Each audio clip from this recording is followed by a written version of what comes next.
Can the Hoosiers get it done tonight against UCLA? It's going to be, well, you can't start a streak unless you win 2, and I don't even know if 2 is a streak, but you can't start a streak unless you win a couple of games, and they're going to need this one. This team could still get in the tournament.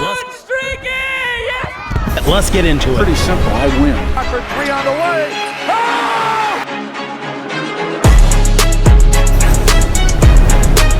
Hello, guys, and welcome to Indiana Sports Connection. I am your residential anchor, Aaron. Thank you so much for being here and being part of this community. So, you finally made it out of the house. Where did that basketball go? Oh my God!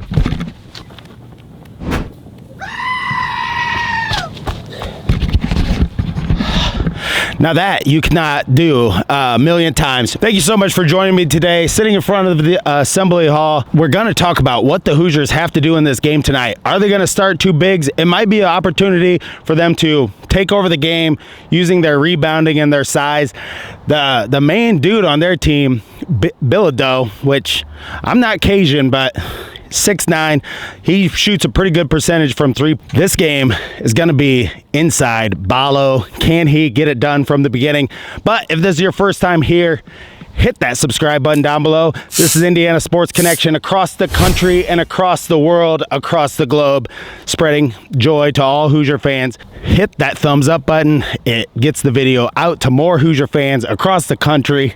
I just ran like 10 steps and I'm still tired. About 10 cups of coffee deep there so far. And the channel is brought to you by BetUS. Use my promo code Indiana125 to save 125% on your first 3 deposits, and 10% of the AdSense revenue on this channel goes to T2T.org. Without the veterans, we are nothing.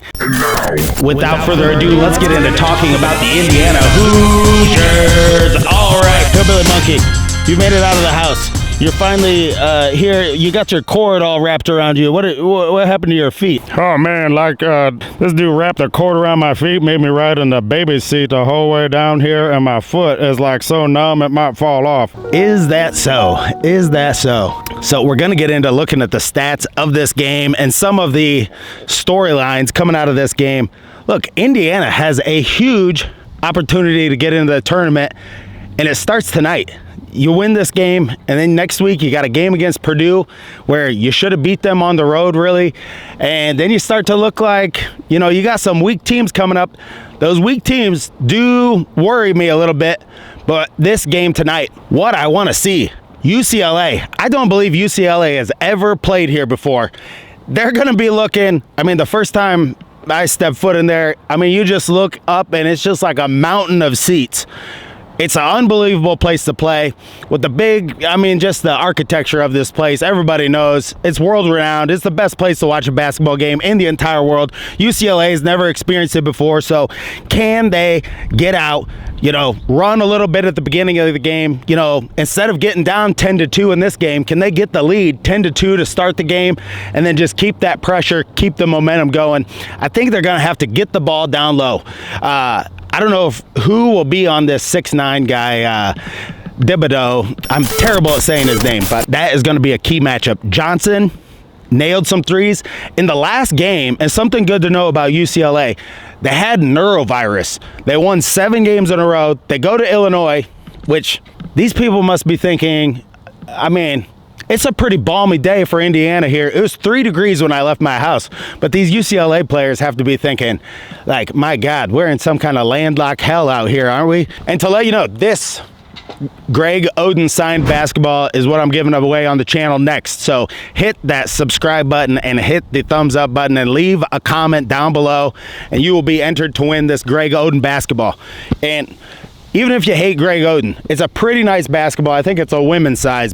But yeah, if we pull up those stats, Hillbilly Monkey, we got BALLO. He shoots 43.2% on threes. And then the dude Johnson. So in their last game against Illinois, they were down 16 with about 3 minutes left in that game and made a real valiant comeback against Illinois. And then, our arch nemesis, Yakachonis, he hit an unbelievable shot from the corner and really kind of sealed the game right there, where it got within 3 points, and then he hit that. It went to 6, and that was pretty much all she wrote. The UCLA is a gritty team that is going to try to slow the game down. They're going to try to play at a slow pace. They're really going to try to just limit the possessions. They are not a team that wants to run and gun, and they're going to play a really tough, scrappy style. Very similar to Michigan State, who we just beat. And we know Michigan State is not really that good. Booker cannot buy a basket in that game. And so this is a very similar team. They're not like a great three-point shooting team. I think the key in this game is if BALLO can get physical early in this game with them down low, you get down the floor quickly, get into your offense quickly, and make them really pay in that way. And that's how early in the year he was really sealing guys before, right around the free throw line. If he can do that again and get some of these easy seals early in the game, get them in foul trouble, that's going to be key. Now, whether or not Renew and BALLO combined for, it was like 24 rebounds in that last game, and it was like by far the best rebounding game that Renew had in a long. Renew, he needs to put it together like this. I know the knee was an issue. I don't know if he's back to 100%, but he's got to put this together. Let's pull up these stats here, Hillbilly Monkey. Yeah, the Johnson is a relentless rebounder on this team, averaging 5.8 a game, and he's only 6'6". That is something to keep an eye on. I mean, this is a game where Indiana is going to have to be physical, maybe get some turnovers, but really get a lot of offensive rebounds. They can do it against this team. They just got to get physical with them. And I can't say that enough. If they get physical with these guys, or do they let them play them like they have in the past? But UCLA coming in here, and it's crazy. When I saw the schedule, I'm like, I'm definitely got to go to that game, because UCLA, I don't think they've ever played here before. And just with all the history, I mean, everybody knows, John Wooden that was there. John Wooden was like a school teacher in South Bend, and he went to Purdue, and everybody knows how Bob Knight really hated him, because he had that guy McKay that got all of his players, and they paid for the players. And so they were like the original blue blood before that even existed. But 11 national championships. It's going to be fun seeing UCLA come in here, what they can do against the Hoosiers. But just two historic programs, and a fun note, and this is the last time UCLA won it. When I was 13 years old, I won at TFC Canopy. I won the pool because I picked UCLA to win. And that whole year, I was really keying in on Tyus Edney and those O'Bannon brothers. And that was one of those things where, man, my dad, it was hard for him to fork that money over to me at 13 years old, but I won the pool fair and square. Sorry, everybody there. It's always a 13-year-old kid that ends up winning those pools. But Galloway in this game, I do not want to see Galloway taking any three-pointers. This dude can score 10 points in this game.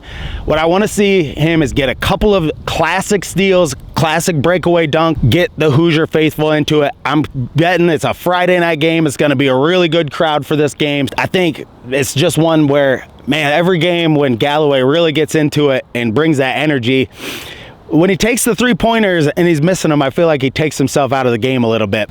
And the other guy, I don't know if if we're getting the ball inside, if Mbako gets himself into three-point shooting range in the flow of the game and can get some shots down, because we were pounding the ball inside against Michigan State. Will we do that again? But it would be good to see Mbako get some shots to go down from the three-point range.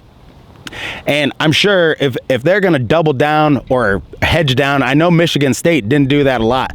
They did not really dig anybody down or double team down on the post.